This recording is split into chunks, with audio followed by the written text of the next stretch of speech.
Sinipag na naman ako mag-edit. Welcome nga pala sa Lagalag TV, Episode 3, Part 1. Ako nga pala si Marsky, isang factory worker sa Taiwan. Gusto ko yumaman, kaso tamad ako. Tara at samahan niyo ako sa panibagong Lagalag Day Off natin. And for today's Lagalag nga, ay susunduin natin sa airport ang ating bisita na nanggaling pa ng Philippines, ang aking pinakamamahal na ina. Nga pala guys, may bagyo dito sa Taiwan ngayon, kaya mahirap bumiyahe at mag-iingat ang lahat. Pero kahit may bagyo, bagyo ka lang, lagalag ako. Nag-taxi nga lang pala ako papunta ng airport, kasi walang biyahe ang train dahil sa bagyo.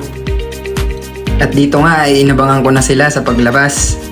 At nung makita ko na nga yung aking mama, niyakap ko kaagad. Ilang taon din kasi kami hindi nagkita, halos isang dekada rin. Isa rin kasi siyang OFW sa Hong Kong.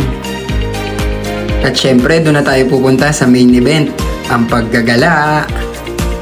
Syempre, alam ko naman kung saan gusto pumunta ng mama ko. Isa lang naman yung gusto niya na mag-shopping. Kaya dinala ko siya sa Metro Walk Shopping Center sa Taoyuan. Sa mga magtatanong pala guys kung paano sila nakapunta dito, gawa lang kayo ng invitation letter, picture ng ARC nyo, and passport. Then send nyo sa kanya para ipaprint. Then yun yung ipapakita nila sa immigration. At dito nga ay naghahanap na kami ng makakainan. Almost 1:30 na rin kasi nung nakalabas kami ng airport. Kaya ramdam na namin ang gutom. At nang makita namin ang Molino Cuisine, ay tinanong namin kung may bakante ba na table for 3. At nung sinabi naman na meron, kaya agad na kami pumasok. Umorder na rin kami ng food dahil sobrang gutom na rin kami. Super goods na pala dito guys. Bali 1,900 lang pala lahat ng ginastos namin. Good for 3 person na yon. Napakasarap. Bali American cuisine nga pala yung siniserve nilang food dito. Imdang matapos na nga kaming kumain ay nag-aya na ang aking ina na maglibot. Baka daw may magustuhan siya.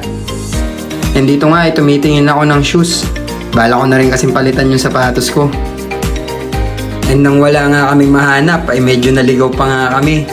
Nahanap kasi namin yung exit. Lilipat kasi kami sa ibang shopping center. Napakaluwang naman kasi ng mall na to. Sunod nga namin pinuntahan ay ang Gloria Outlet sa Chungli District ng Taoyuan. Dumaan muna kami ng Calvin Klein. Nagpapabili kasi yung pamangkin ko. And dito nga ay tamang lakad lang kami. Halos maghapon na nga kami naglalakad dito. Nakaka-enjoy din kasama yung nanay ko. Sa sobrang pagod nga ng paa namin kalalakad, sumakit na. Kaya bumili na kami ng tsinelas dito sa Adidas. Nga pala guys, super sale sila ngayon dito sa Gloria Outlet. Napakadami nyong mabibili at napakadami nyong discount na marireceive. Pag bumili nga pala kayo ng 3 pieces na shoes, meron kayong 75% discount. Kaya sobrang makakamura ka talaga. Nagbabayad na nga si ina. Sabi ko baka naman wala na akong perang pambayad dyan. Sagot naman niya, bakit ako naman magbabayad nito?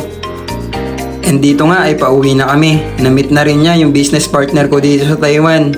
Nga pala guys, nagpiprint ako ng customized t-shirt, mug, cup, and tote bag. Sa mga gustong magpa-print, message nyo lang ako.